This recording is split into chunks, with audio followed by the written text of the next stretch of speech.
दोस्तों, बिहार में भले ही 10वीं बार नीतीश कुमार ने मुख्यमंत्री पद की शपथ ले ली हो, लेकिन अब नीतीश कुमार जो हैं भाजपा के कहने पर चलने लगे हैं। गुजरात लॉबी अब उन्हें गाइड कर रही है। इसी बीच खबर ये भी सामने आती है कि नीतीश कुमार के कई ऐसे विधायक हैं जो कि भाजपा के संपर्क में भी हैं। क्या कुछ चल रहा है बिहार में, सब जानेंगे। हमारे साथ इस वक्त चंद्रकांत जी मौजूद हैं। चंद्रकांत जी, खबर आ रही है कि नीतीश कुमार जो है वो भाजपा के इशारों पर चलेंगे। देखिए, कुछ भी कहने से पहले सबसे पहले तो आप ये तस्वीरें देखिए। नीतीश कुमार किस तरह से नरेंद्र मोदी के कदमों में गिरे जा रहे हैं। मुख्यमंत्री हैं वो जी। उम्र नरेंद्र मोदी और नीतीश कुमार की लगभग बराबर है, आसपास है, लेकिन नीतीश कुमार पैर छूने के लिए कितने लालायित हैं प्रधानमंत्री नरेंद्र मोदी के, वो आप देख सकती हैं। दूसरी सबसे बड़ी बात है कि क्या आपका जो सवाल है कि क्या नीतीश कुमार पहले से अब कमज़ोर हुए हैं, तो इसका जवाब है बिल्कुल हुए हैं। वो इसलिए हुए हैं क्योंकि आज की तारीख में नीतीश इस बात को जानते हैं कि बीजेपी के बिना बिहार में वो सरकार नहीं चला सकते, और बीजेपी ने भी उनको मुख्यमंत्री बना दिया ताकि उनको ये रहे कि हाँ, मुख्यमंत्री तो वही हैं, लेकिन 2 डिप्टी सीएम बीजेपी के होंगे, विधानसभा के स्पीकर बीजेपी के होंगे। तो नीतीश तो चारों तरफ से घिरे हुए हैं, चारों तरफ से बीजेपी ने उनकी किलाबंदी कर दी है। अब ऐसा कुछ नहीं है कि नीतीश जो चाहेंगे वो फैसला ले लेंगे। नीतीश को हर फैसले के लिए बीजेपी की तरफ ताकना पड़ेगा, बीजेपी की तरफ देखना पड़ेगा। मंत्रियों की संख्या अगर आप देखिए तो मंत्रियों की संख्या में भी नीतीश कुमार बहुत पीछे खड़े नजर आते हैं। लेकिन इस बीच वरिष्ठ पत्रकार केपी मलिक साहब का एक ट्वीट सामने आया है। मैं वो पूरा ट्वीट तो आपको नहीं पढ़ाऊंगा, बहुत लंबा ट्वीट है, लेकिन उन्होंने जो एक बात लिखी है, जो ज़रूरी बात लिखी है नीतीश कुमार को लेकर, उन्होंने ये लिखा कि वे भले ही मुख्यमंत्री बन गए हैं, मगर असल नियंत्रण भाजपा के पास ही होता दिख रहा है। भाजपा का शीर्ष नेतृत्व यानी नरेंद्र मोदी और अमित शाह ने ये सुनिश्चित कर लिया है कि बिहार की राजनीति अब पूरी तरह पैरालिसिस ऑफ कंट्रोल से निकले। वो सत्ता में साझेदारी नहीं, स्थायी नियंत्रण चाहते हैं। यही असली गेम प्लान है। जेडीयू के वरिष्ठ नेता और केंद्रीय मंत्री ललन सिंह और जेडीयू के कार्यकारी अध्यक्ष संजय झा की भूमिका महत्वपूर्ण हो जाती है। ललन सिंह और संजय झा जैसे नेता भाजपा के फ्रेंडली फोर्स बन सकते हैं।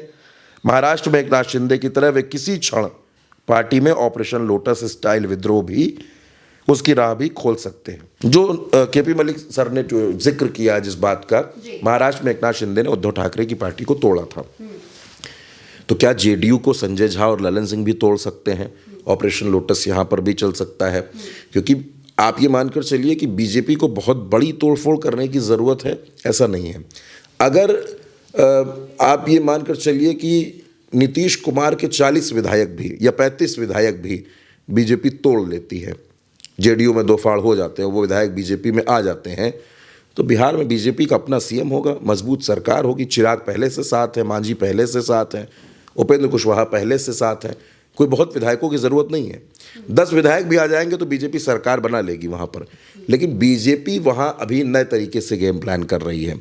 अभी क्या है, अभी वो नीतीश कुमार पर एक दबाव बनाने की कोशिश करेगी कि जैसे कुछ फैसले होंगे तो फैसलों में बीजेपी का दखल होगा, दिल्ली का दखल होगा, उसके बाद वो फैसले लिए जा सकेंगे।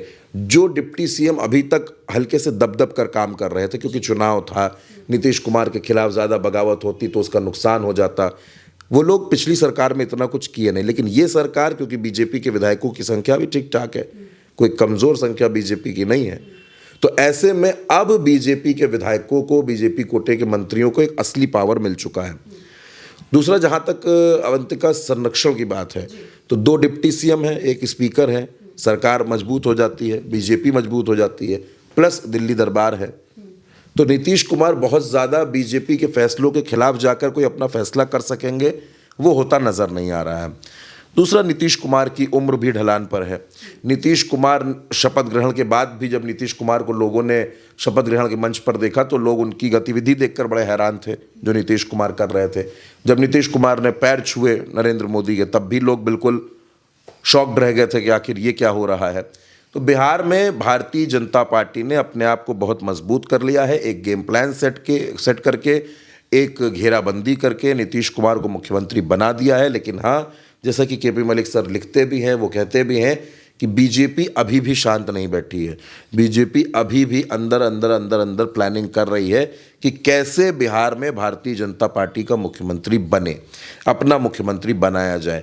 नीतीश कुमार की पार्टी अगर टूटेगी तो आप ये मान कर चलिए कि बिहार की राजनीति में एक बहुत बड़ा बदलाव होगा, लेकिन आज की तारीख में नीतीश कुमार दबाव में नजर आते हैं। बिल्कुल, तो देखिए नीतीश कुमार भले ही बिहार के मुख्यमंत्री बन चुके हों, 10वीं बार शपथ ले चुके हों, लेकिन असली जो पावर है वो भाजपा के हाथ में है।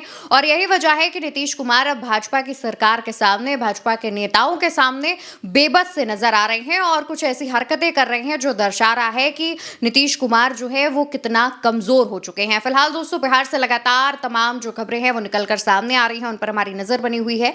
जो भी अपडेट सामने आएगा हम आप तक तुरंत पहुंचाएंगे। तब तक के लिए इस चर्चा में इतना ही। आप ऐसे ही उल्टा चश्मा यूसी देखते रहिए, सब्सक्राइब कीजिए, वीडियो को शेयर करिए। नमस्कार।